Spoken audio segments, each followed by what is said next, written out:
Hey guys, welcome back to my channel. Today's video is going to be an empties video. These are all of the makeup and beauty products and one just silly one that I threw in here that I've used up in February and March. I'm just going to hop right in. I typically start off with the least exciting, working up to the most exciting, which is makeup, at least for me. Turn my sound off. So, least exciting, I finished off a travel size conditioner that has been floating around. I've moved with this product an embarrassing amount of times, especially considering we've been living in this house for 2 years. So that's bad. This is the Pantene Pro V Sheer Volume Conditioner. This was the 100 ml travel size. As I said, this was fine. It's not cruelty free. I'm glad I finally just took the time to finish this off. The silly product I threw in here is actually a pen. I haven't finished a pen since like high school or university, I think, so I just thought this was funny and threw it in. This is the Papermate Ink Joy Gel 0.7 pen, and especially since having kids, I feel like they take and lose my pens all the time, but this is like completely used up. This is a beauty channel, it doesn't really matter. I'm not going to give my review on this pen, I just thought it was funny. Okay, a body care product. I used up a bar soap. This is from The Body Shop and it is a coconut one. I'm trying to use products that are less wasteful and less harmful to the environment, but I just don't love bar soap. I finished this off. Once it got really small, I moved it to my bathroom sink and used it to wash my hands. I always felt like my body was really dry, but then I was also using up lotions a little, like using my lotions more often, so that is good as well. I just haven't found a bar soap that I really love, so I am going to continue to use them occasionally, but they haven't completely replaced like standard body wash for me. Let me know if you have a favorite bar soap down below. I do have another one of this exact kind that I need to work through. But yes, trying to be less wasteful, but I still don't really love that. I got this in a boxy chart and I'm glad I finally used it up. These are the Cogendo Cleansing Spa Water Wipes. Kathleen Lights raves about these.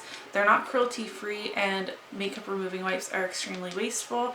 I was able to get through these by using them in the hospital when I had Emmett, and then like the days we were home, like the first days we were home where I was completely exhausted and too tired to do a full skincare routine. I was using these because you didn't have to rinse them off and they actually left the skin feeling pretty nice.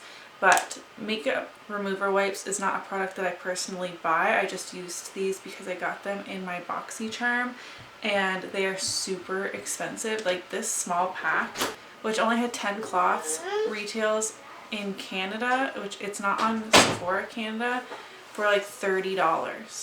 $3 for a makeup wipe, like each one. That is absolutely ridiculous. I was able to use up quite a few facial cleansers. These had like just a tiny bit left. I don't know why I do that, but I'm like constantly rotating through things and I left all of these mostly empty. So the first is the Clean and Clear Lemon Zesty Scrub. I received this, I'm stuttering. I received this for free for review from Influencer quite a while ago. Clean and Clear is not cruelty free. On my channel, I always make sure to say whether things are cruelty free or not because I'm personally trying to be 100% cruelty free and get there through using products up instead of throwing them out. Hi, Grumpy Baby. This has like those little micro scrubby things. I don't know if they are the actual like plasticky bead ones or ones that were supposed to like burst as you were washing your face with them, but I really didn't like that. This was a really gentle physical exfoliant, something you could use every single day. I did like the lemon scent on it. It's actually a really like authentic lemony scent in this line of products, but cruelty-free status aside, it's not something that I liked enough to repurchase. I finished the e.l.f. Bounce Back Jelly Cleanser infused with hydrating coconut. I finally got used to the scent and was able to finish this up. This has the worst artificial coconut scent I've ever experienced. Oh, there's a tiny bit coming out. Oh, just kidding. It was really hydrating. My skin never felt stripped. This helped remove some makeup. I would usually use this either in the shower or in the morning, so I never attempted to remove a full face of makeup with a product like this, but it is relatively affordable. It's one of the more expensive products in e.l.f.'s line for skincare. At least it was when I bought it. They've come out with so much new skincare in the last couple months, I feel like, that I would like to try, but this was not a winner for me. The scent was just so bad.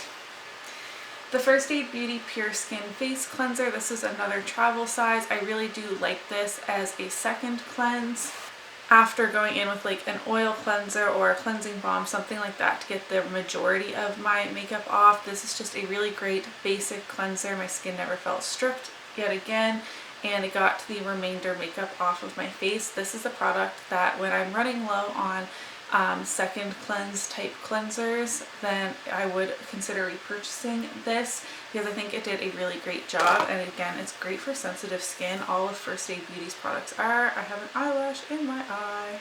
Lastly, I used up a sample, a foil packet cleanser, and I really loved this. This is from Jack Black. It's the Pure Clean Daily Facial Cleanser.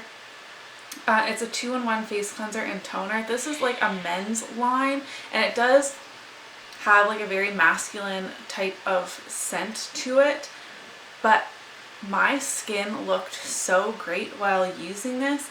I wish they sold a smaller size, like something more similar to this, but the only one that I saw on Sephora Canada was like a really big cleanser. It almost looked like a value size. I don't know if it actually was, but this is a really, really great cleanser. I mean, man, woman, doesn't matter. It's just really good. Like I said, it does have a bit of a masculine scent to it, but I mean, you're washing it right off. It's not going to linger on your face or anything. My face felt really clean. I really felt like the toner aspect to this helped minimize the appearance of my pores a little bit. Sorry if you can hear the baby crying. He's a little bit cranky, but he's with his dad. I'm not just, you know, filming videos while my baby cries. I really would recommend trying this out if you haven't already. Now moving on to the fun stuff, the makeup. I have quite a bit of makeup here to share with you, especially for me. I'm going to start off with the little samples. So this I didn't count towards like any amount of money or anything like that, but I did want to mention this. This is the Hourglass Vanish Stick foundation. It was just a little sample. This shade is a bit too dark for me. It was in the shade Shell. My base looked amazing when I used this. I was completely shocked. This is definitely on my radar again. It was years ago, but it's just so pricey. Hourglass is luxury that I never ended up picking it up and trying it, but I got this freebie a long time ago and put it off. I tried it and I had the most intensely snuggly nap with Emmett and Wyatt. Like, they're all rubbing around my face. I had a nap, so my pillow was not full of foundation. I woke up, my foundation still looked amazing. Wow. I was actually super impressed, and this is just a foil sample that had been sitting around forever. So if I was able to get a proper size sample, I'd be so excited to try this product again. Super surprised with that one. This I did count because it had the like fluid ounces on the package, and I worked out how much it was worth, which is like $2.50 I think. This is the Tarte Maracuja Creaseless Concealer. I had the shade Fairly Light Neutral.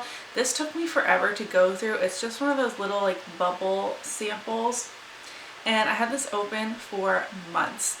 I really do not like this concealer. It is like the MAC Pro Longwear concealer in that it's a little bit thicker, but this is much more hydrating, which meant it creased really bad for being called the creaseless concealer. I always set my concealer, and this one always creased on me. It felt super thick and heavy under my eyes. Even when I was applying this, I would do like a little dot here and a little dot here and blend it all out, and it still felt so heavy even though I was using the tiniest amount. Would not recommend this concealer at all. I finally finished this little mini liquid lipstick. This is the Balm Meet Matte Hues in the shade Committed. I took the stopper out and everything, and it's finally just like all dried up from taking the stopper out. In the future, I'm not going to take the stopper out of liquid lipsticks because it was way too messy. This is one of my favorite liquid lipsticks, like probably top 5 formulas, and it is one that I would repurchase after I get through a few other liquid lipsticks that are not my favorite. I was super surprised by this formula because I feel like nobody really talks about it, but I personally really did love it. I wonder if I can get a bit of a swatch. Like, it's all dried up, like can you see like how crusty this is? Oh boy, I can't even get a swatch. Okay, don't mind the crustiness because it's not like that usually, but I just love this color. You've seen this on my lips so often on my channel. This is a favorite and definite repurchase. I used up the Wet n Wild Photo Focus foundation in the shade Soft Ivory. This is the light warm shade. Super pleased to have a full-size non-cruelty free foundation out of my collection. Again, it looks like there's a little bit left, but it's so dried out and chunky. I scraped out as much as I could until it got to that point. I'm really happy this is gone. This was really matte and heavy for my skin. I had to mix it with primers or more luminous foundations or liquid highlighter to have it look nice on my skin, but again, it's not cruelty free anyways, so again, regardless, I would not repurchase this, but I feel really good about this product. I should also mention that some of these things, like these, you'll be seeing again in my March makeup rehab update as makeup empties, whereas you would have already seen the Wet n Wild foundation and also the Too Faced Better Than Sex mascara. So I did finish this full-size mascara. This retails for 32 Canadian dollars. This dries up so quickly, but I did keep it open for 3 or 4 months because I wasn't doing my makeup every day, and by the time, like, it still sounds like there's product in here, but it's so dry it flakes all over my face, so I'm good with calling this quits. I got a ton of use out of it. I received this one in a boxy charm. I really love high-end mascaras, but it's not something that I'm wanting to spend the money on, so I'm really grateful when I receive products like this as freebies or in boxy charm, things like that. This makes my lashes look really great for like the first month or two, and then it dries out so quickly and then it doesn't work as great as it should, and it's definitely not a mascara that I would go out of my way to repurchase. And the last makeup product I was able to finish, finally, this is the Morphe Continuous Setting Mist. This has felt empty for like 2 months, I swear, but it's officially gone. It now just squirts the tiniest bit and ruins your makeup. Morphe is not a company that I consider to be cruelty free anymore, so I would not repurchase this. I'm also trying to get away from aerosol cans when I can. Obviously, products like hairspray, dry shampoo to a certain extent, I definitely want to try some that are not in aerosol cans, but setting spray is something I'm perfectly fine with a regular pump. This did help my makeup look really beautiful with a bit of a more dewy finish, set down all of my powders. I did love the way this made my skin look, but again, it's not something I'd repurchase because of its cruelty-free status, and also aerosol cans are apparently really bad for the environment, so I'm trying to reduce how many I am purchasing and contributing to the waste. It does say this is recyclable, but I'm not really sure how that works. I'm not an expert on things like this. I'm not going to repurchase this. That's all I have to say. So those were all of the makeup and beauty products I was able to use up in February and March. I feel really good about the amount of empties. A lot of these were lower value items, so I went through a lot of samples, and then even products like this that took me forever to go through because I didn't like it. This is only worth like $2. I went through a lot of drugstore type things, like this is only worth $8. So when I'm doing my like calculations for my makeup rehab or low buy series, then it doesn't look that impressive, but I feel really good about the amount of products that are leaving my home forever. it feels so good to use things up to completion. Let me know in the comments below what is a product that you have finished recently. If you enjoyed today's video, don't forget to give it a thumbs up so that I know, and I'll see you in my next video. Bye!